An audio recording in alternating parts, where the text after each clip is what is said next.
KUHP sekarang itu kan yang namanya delik kesusilaan, termasuk delik persinahan kan sudah ada. Kalau dari sisi hukum, kumpul kebo itu tidak ada larangan. Kenapa kok ini masuk dalam RKUHP? Ya karena ini aspirasi dari masyarakat. Dilarang pun juga melakukannya ya. Iya, wong itu tidak ketahuan. Iya. Kumpul kebo sama Eleven.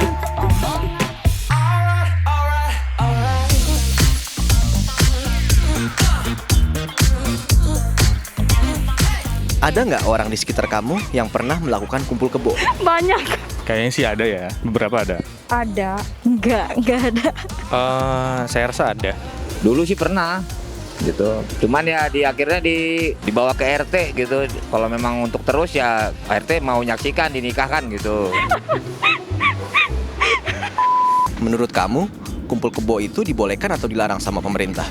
Dilarang sih kayaknya sih. Dalam agama juga nggak boleh kan. Karena saya seorang muslim, jadi kumpul kebo itu nggak boleh. Tapi kalau menurut agama saya rasa bisa gitu. Karena kan memang di agama dilarang gitu kan. Haram kan. Kalau belum terikat suami istri pasti dilarang. Urusan pribadi. Tetapi di Indonesia tidak bisa. Kita harus merevisi undang-undang dasar kita bahwa kita mengamati dua hal yang berlawanan yang harus setara. Boleh. Dilarang pun juga melakukannya ya. Iya, wong itu tidak ketahuan. Iya. Menurut kamu, pelaku kumpul kebo bisa dipidanakan atau enggak? Kalau misalkan ada yang mau mempidanakan mungkin bisa aja ya, tapi saya kurang tahu juga sih Mas. Kalau ya sesama suka mah enggak kayaknya deh, kecuali sama suami orang kali ya.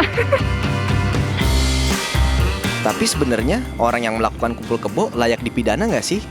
Kalau itu memang meresahkan masyarakat setempat, saya rasa itu layak sih untuk dipidanakan. Layak jika itu memang merugikan dan sudah masuk ke dalam pasal-pasal. Sebenarnya nggak layak. Ya bisa dikasih dulu sanksi sosial saja dulu apa. Kalau sama-sama suka mah kayaknya enggak deh. Itu kan sama-sama suka enggak ngerebut hak orang lain, ya kan?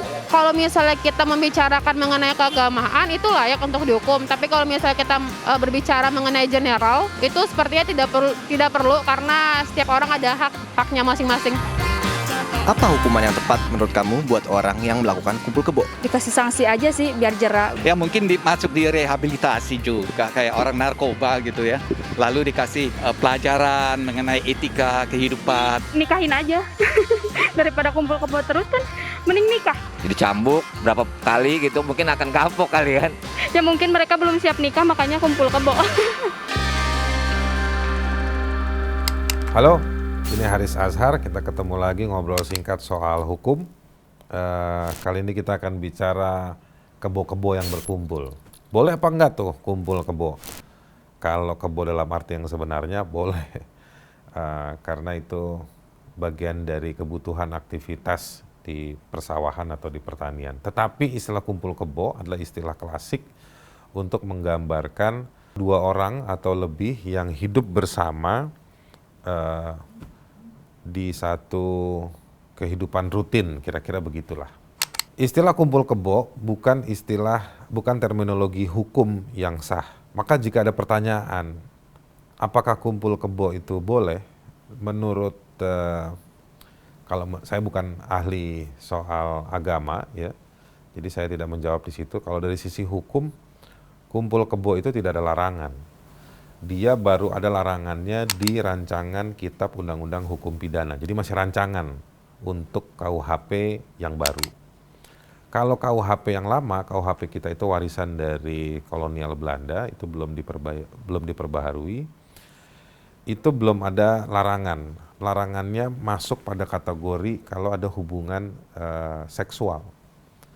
Hubungan seksual juga jika salah satu dalam hubungan seksual itu adalah istri atau suami dari orang lain atau punya istilahnya punya status atau kaitan hukum dengan pihak yang lain. Disitulah baru masuk tindak pidananya. Tetapi kalau belum ada status single dengan single, itu tidak ada larangannya. Jadi mohon maaf buat para orang-orang yang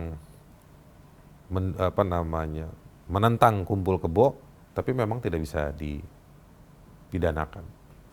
Jadi begitulah soal kumpul kebo. Saya cuma mau jawab soal apakah dia bisa dipidana, itu aja. Dia tidak bisa. Anda harus cari otak kalau Anda nggak setuju sama yang kumpul kebo, carikan alasan lain. Kita akan ketemu lagi di diskusi yang berikutnya.